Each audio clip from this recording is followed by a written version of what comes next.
problem. Well, so I mean, K4 is what? It's 97 characters. Yeah, it's less than 100 characters long, Yeah. which the longer a cipher is, the more clues you can gather by patterns that are generated. Patterns. Yeah, exactly. But when it's such a short thing, without the key, you're pretty hosed. Yeah, you kind of are.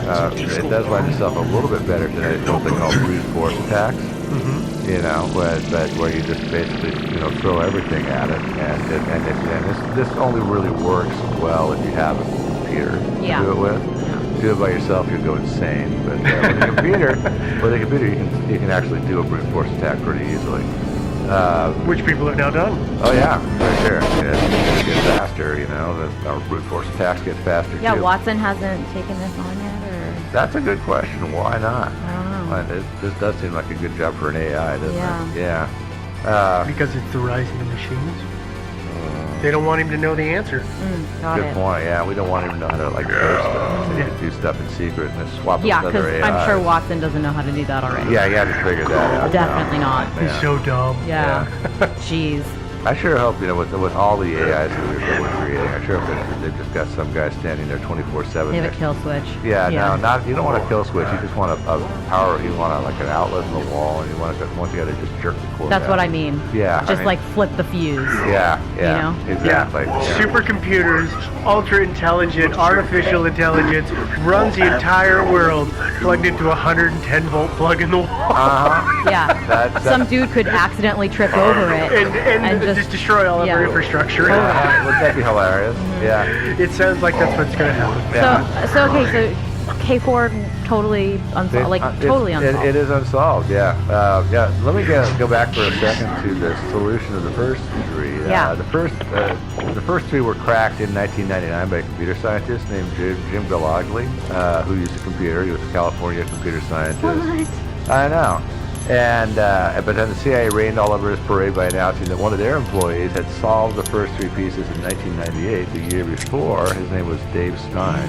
And also they made clear that even though they had employees that had been working on this, they weren't using company time. They just did it on their own time. Of course. So he said he just did it over like the course of about 400 lunch hours working on this sculpture. And then the NSA announces that, hey, three of their guys had like totally solved the whole first three records in 1995. That's what they said. Sure. Yeah, I know. Yeah. That was like... oh, by the way, actually, I solved it in 1990, the day after they put it up. Well, and the funny thing is that if you read some of the stuff from the CIA and the NSA, they're really kind of poking at Jim Galagli. Is that how you say it? Because we did it all by hand, and you just don't get the same joy and blah blah blah. It was really funny, the writing that just took a total dig at this guy using a computer to do it. I think the computer is a smart way to go myself. It didn't take 400 lunch hours. No, exactly. The thing about doing it by hand is photography. There's a lot of bean counting going on.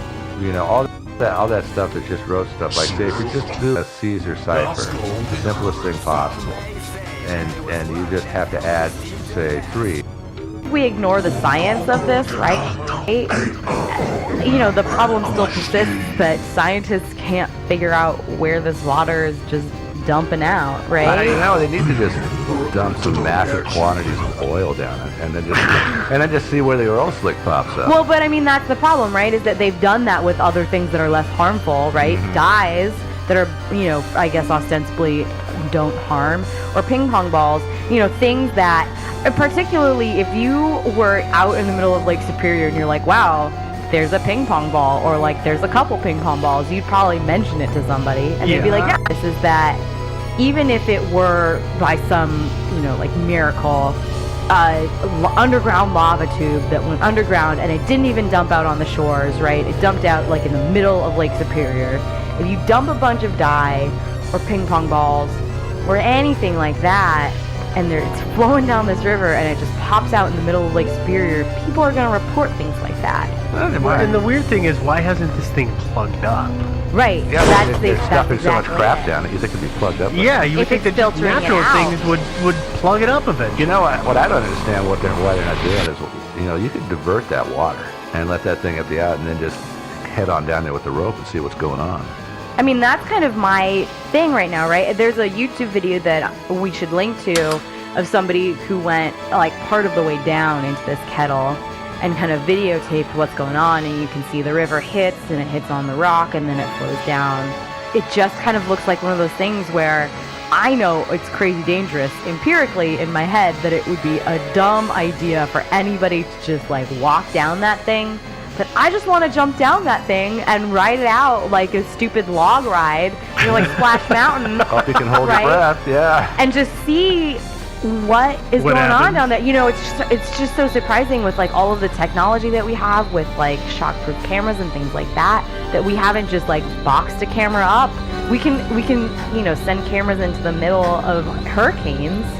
So we know we have the technology. Yeah, we haven't just like thrown a camera down there and seen like what's going on. Yeah. I have two things about this. So what I found really fascinating was when I was reading about how they think the kettle itself formed. Mm-hmm. And I don't know if either of you came across this. Is basically when water's pouring into a depression, it kind of makes a vortex, which essentially makes a water drill, and so the water is just drilling that hole out deeper and deeper, which is essentially how we got this hole. That was kind of the theory that people were talking about, is that like it had drilled out the really hard rhyolite into a slightly less hard basalt lava tube, and that was where everything was going. But I just don't. There's no scientific evidence that. And limestone is the rock that's notorious for being easily eroded by water. Yeah, but I don't. like but thousands of miles away. But limestones, there's not. If I remember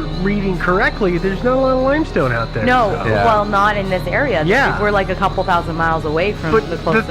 the thing that I think about, that I wonder about, is this thing's been there for eons, and one of the things that happened in that area a long time ago was there was glaciers scraping along, which is part of how we have the lakes, the Great Lakes. That's part of what formed them. So I almost wonder, and this is totally going on a limb, but a glacier comes through and it scrapes a giant trough out, and then there's some kind of volcanic activity that blows across the top and fills it up, and so you got a big void under the bottom. I mean, I'm totally spitballing here, but I'm just using two natural things to explain another natural thing. Yeah, I guess, I'm probably out in left field. Well, my big problems with that, right, are that geologists have put a lot of thought into this thing, and I assume that one of them would have thought of that if it was a viable thing. No.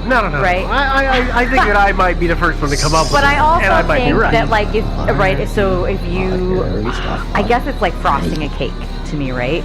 Okay, so you've got this crack in your cake, and you take your frosting, and what does it do?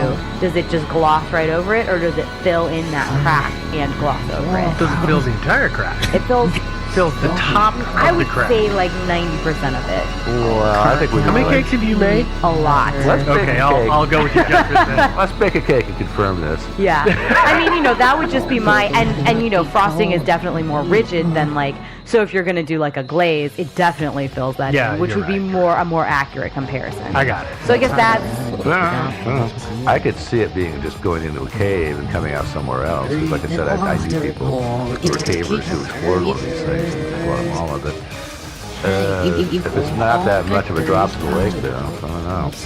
yeah, it's just hard. It's rough. I mean, I don't know. This particular cave that they went to was amazing because the river actually went into the side of the mountain and disappeared, and it came out the other side. So they went down in wetsuits and with just tons of rope and gears and stuff, and built pitons into the side of the cave because there were vertical drops and horizontal, and then had to build vertical drops again. Well, and that's what I just want people to do here, right? Yeah. No, I mean, I really think you could solve the mystery by diverting the water and just sending some people down on ropes with wetsuits and stuff. Just go down a ways. I mean, obviously, you can't go down too far. Certainly, 80,000 feet, maybe. I don't know. All right. But Shall we move on, or did you have any more on this? No, that's all I have. no, I don't know. It's just it's a mystery. The lizard people are stealing our water again, man. It may well be. Freaking lizard people. Oh, and before I forget, this was a listener suggestion too. Tom, right? I think it's been a while. I'm really sorry. He's just a bit ago. But. Oh, anyways, thanks, Tom. Thanks, Tom. Okay, well now we got mine, which I cheated. What? I didn't pick one hole. I I have 6,900 of them. I'm sorry. How many? We were only going to talk about 3 holes. Hello? Yeah, well, you added that other goofy one in the beginning. That's true. so- Yeah. I stuck to my gun. Well to hell. Yeah, well, I cheated. Now we have to talk about it. No. What I Okay. found is the Band of Holes in Peru. Oh, okay. All right. I'll give you a pass on this one. Because it is just basically one giant string of holes. Yeah. What we've got here is, it's like I said, the Band of Holes is 6,900 uniform holes in the ground. They're in the Pisco Valley, which is on the Nazca Plateau, which is in Peru. In the Nazca Plateau, people have probably heard about it. That's where the Nazca lines are, those giant lines that are carved in the top of a plateau that when you see the satellite, you see they're like birds and weird stuff. That is it the Aztecs that people think built those? No, the Aztecs were in Mexico, so the Inca. Inca, thank you. Yeah. That's who it is. So this is in an area that's known for doing huge scale things. Yeah, huge they scale, they were strange into that. things. Yeah, Yeah, the Incas did a lot of interesting stuff. they did. The holes are one of them. They did a lot of interesting, pointless stuff. Let's put it that way. Yeah. Well, this plateau is about, to give you kind of a reference, if you look on a map in Peru, you'll find the town of Pisco. It's about 15 miles, give or take, east of Pisco is where it's at. Is that where Pisco Sour originated? I don't know. Probably. Okay. Let's just say yes. All right. All right. Somebody out there do a Google on that. We're too lazy. So the Band of Holes extends for about a mile or so, and it runs north-south, and it runs over uneven mountain surface. Is it approximately north-south or is it actually north-south? It's approximate. Okay, It's so it's not. not- It's not an actual straight line. Okay. Okay. It's not a perfectly straight line. Cool. Unlike all the other stuff that's on the top of the Sure. plateau. Sure. The grouping of holes, because they're drilled into the ground, to use the word drilled into the ground inappropriately or incorrectly, it's a series of holes, so they can be 6 to 10 in a row next to each other. It varies between how many across. Width-wise, yeah. Yes. Okay. Yes, absolutely. And that band of holes can be anywhere from 20 to 30 feet across, because the holes themselves are typically about 6 or 7 feet across. Whoa. And anywhere from 6 or 7 feet deep to just a few inches deep. Here's the weird thing about the few inches deep. I was trying to find how people determined that they were a few inches deep, and I couldn't find any solid science on it. But they look like they're crumbling and they're falling apart and they're kind of collapsing. So I think that when people say they're a few inches deep, they mean these holes have kind of filled in. So all Okay. that's left is a couple inch depression in the ground. In some places, the holes, like I said, they're about anywhere between 6 to 10 holes across. Right. And they're in a perfectly rigid line, so a set of holes, directly after a set of holes. Sometimes they start to break apart and they widen a little bit. So remember I said it went from 20 to 30 feet across? So they get a little irregular in their placing, and they start kind of going straight up the hill, and then they bend, and we're talking up a mountain, so they're kind of going over ridges and back and forth. If you were looking at it on a map, think of it left to right, east to west, essentially. So they twist and they turn. So it's really weird that it's just this whole series of lines that just go up, and eventually they come to a saddle is the term that I would use in the mountain. It's where two ridges or two sections come together and form that V. Yeah. And they stop. That's the end of it. Maybe their tools broke. I gotta say, and I encourage all of our listeners to go out and look at the aerial satellite photos of this, because it's fascinating. It looks like a wide road from the almost. It kind of does, except that when you get into when you start looking at the satellite imagery and you start looking at roads, they're very different, because this is a series of pockmarks, is a phrase that I would use in the landscape of the mountain, and then a road would be nice and smooth. So Yeah. it's kind of strange. Yeah, it's not really. Yeah, 'cause obviously it's not a road. They've been there so long that the indigenous people have no idea where they came from. The people who live in the region, they just, oh, well, yeah, they've always been there. They've just always That's been always there. one of the like really interesting things to me, because I feel like indigenous people are really good at coming, like they have lore surrounding things like that, right? And that like this is such a massive undertaking that had their people, their ancestors created it, had there been any kind of ownership of it in their history at all, they would have heard about it. Yeah. I think so. And so it's so interesting because I mean, you know, that means that like the people who created this are just like They're gone. they're gone. Long gone. Of it anymore. Yeah, Yeah. and that's exactly it. They've been there for so long that just nobody knows. Yeah, it's they've just been there. There. Yeah, so is it possible this was a quarrying operation? Maybe they were just cutting out rock to use in projects. Well, I don't know that they would be able. I mean, think about it. It's a 6 or 7 foot across hole. So if you're cutting a pillar out, at places, this is at essentially a 45-degree angle is the mountain face. It seems like a bad place to be digging columns of rock out, and it seems like you could quarry it somewhere that's a little more accessible. Yeah. And also, obviously, you want to quarry as close to wherever you're building your thing as possible. Exactly. And so there's no ruins around there, right? Well, and that's something that we're going to get into. That is part of one of the theories that I couldn't substantiate. But we'll just take the theories from the top. Sure, yeah. There's a couple, some better than others. The first one is that people have hypothesized that these were storage containers for grain. God, that just makes exactly 0 sense. Yeah, that You're exactly right. No capstones have ever been found, because if you're going to make a hole in the ground to store grain, you want to protect it. You got to remember the altitude that we're at. It's pretty dry, and no record of grain has ever been found in these holes. People have dug around and tried to figure it out, and there's, you know, whatever the local grain is. It's not wheat, but let's just say if they were using wheat, you would think you would find wheat seed. Yeah, but like, and just why? Yeah. Why? Wouldn't you build a building? Yeah. Or like make it wider. I mean, why this like very small, very long? Well, and you would think, I mean, because grain is being grown all over the place. If this was a typical way of storing it, then you would find these holes scattered all hither and yon. They Yeah. wouldn't, they wouldn't be in one place in a mile-long line. And at Yeah. the base of this mountain, it is amazing to look at the satellite imagery, because it is this barren rock face, and then suddenly lush greenery at the base. Yeah, where and there's it opens up. There's just no good reason. No, there's no good reason. And you want to store your stuff in like similar climates. You don't like not up a mountain and the bottom of a mountain. Yeah. No. So then people said, well, maybe they're individual graves to put people to bury people in.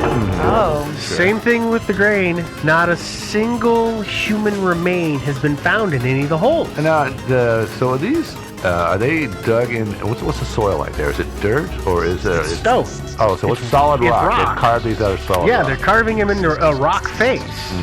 So Yeah, I guess the only thing I would say is like ashes that could have been blown away, but it just seems like a lot. But if I'm putting the ashes of my ancestors or the bodies of my ancestors into a hole, wouldn't I want to cover them? Well, maybe not. I mean, you know, different cultures have different. That's true. There's the sky burials with And if vultures this and is stuff like so that. old that we literally have no idea where it came from, Yeah. who knows what those people believe? That's very true. But Say. it's still a little weird. Yeah, very. Now the next one is the next theory, even weirder. And I gotta laugh at the internet right now. So one person made mention in their article about how it looked like coring holes or pilot holes that would be done for mining to see what's in the rock and in the soil, somebody said. And I quote, "To this Texas boy, it looks like what a drilling rig would do." I do laugh at the internet because that really made it hard for me to find new information, because every site I started doing a find on for the words Texas boy, because there was a lot of prodigious copying and pasting on Of the internet. course, Always, yeah. But people are saying, well, you know, maybe it's an alien civilization that came to this planet at one time, and they were doing samples up the mountain to see if there was anything in the rock that they wanted to use, and they found nothing, and they left. Either that or they finally found something useful and then they find it out and carefully covered it back up. I guess, yeah, my problem with that is that, like, they would have done that other places. They would have done it all over the place and not just in that one spot. And that's a huge